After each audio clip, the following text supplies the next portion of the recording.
Episode 10, Payback begins. Eric stopped talking and focused on the road. Meanwhile, Emma focused on the birthmark on his earlobe. It made him look like he was born with an earring, giving him a slightly evil and dangerous aura. "Why are you looking at me like that?" he asked. "Is there dirt on my face?" Emma reached out for Eric's arm. "Before we go to our new home, could you come with me somewhere?" "Of course, but after that, are you interested in finishing what we started last night?" Eric's tone was casual, but Emma couldn't hide her nervousness. She wasn't sure she felt as confident as she had the previous night. Eric didn't pressure her, though. He just continued to drive and enjoy the touch of her hand on his arm. At Emma's request, they headed to a park known for its beautiful cherry blossom trees and wonderful restaurant. Emma and Nathan had met at the park frequently, or at least had often made plans to meet there. Finally answering Nathan's call, she said, "I'm heading to the cherry blossom park. Meet me under our favorite tree as soon as you can." "I'm on my way," Nathan said immediately. Even though he was having an affair with Amber, he had never intended to stop seeing Emma. Where would he find another woman who was so easy to manipulate? He appreciated her loyalty, her family background, and her easygoing nature. He would be foolish to let her go. Emma hung up and looked at Eric. "I have no love left for Nathan," she said. Without a word, he patted the seat beside him, gesturing for Emma to sit. The two of them looked out the window at the scenery below. Not long after, an anxious figure appeared beneath her favorite cherry blossom tree. Nathan had arrived. She had stood under that tree so many times, naively waiting all day for him to show up. Most of the time, she had waited in vain. She couldn't believe how badly she let him treat her. He had stood her up, toyed with her, and then betrayed her. But now, it was his turn to suffer. "Will this make you feel better?" Eric asked as the two of them continued to look at the sad figure below. "It's a start. I want him to experience everything he made me go through, the big things and the small ones." With long, powerful fingers, Eric reached for Emma's chin. Turning her face to his, he saw a woman who was delicate on the outside, but had an inner core of steel. "I ordered foie gras," she said. "The waiter said it was quite good."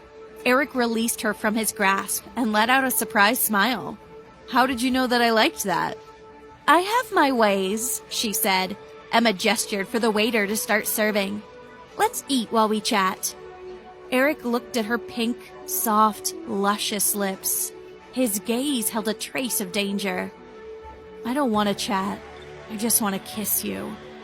Nathan remained standing along under the tree while Emma and Eric enjoyed their meal and their glances. She might look unassuming, but she isn't weak, he thought. Time passed quickly for the couple as Nathan continued to wait outside.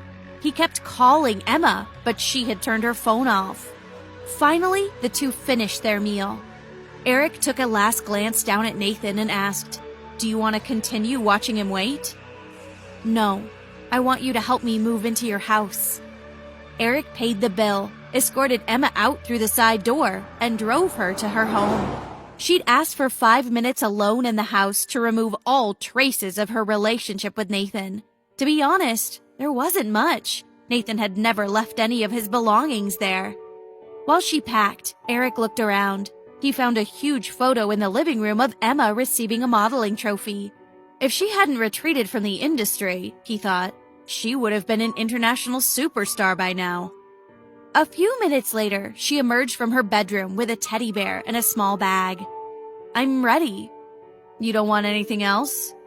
"No, let's leave the memories behind."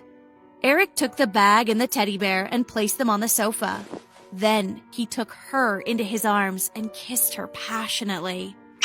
At first, Emma was surprised, but then she closed her eyes and returned his kiss.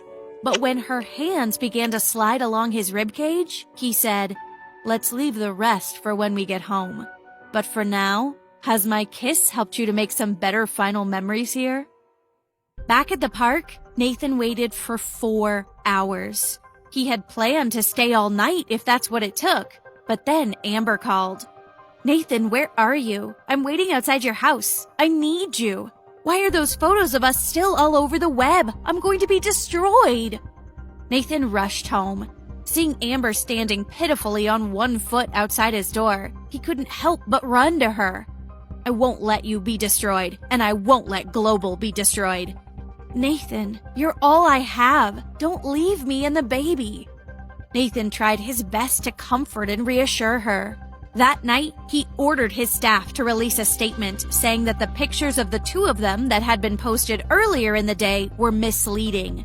The truth, so the statement said, was that Amber had been standing on one foot due to her injury and had lost her balance. She had fallen into Nathan's arms, and they had landed on the bed together.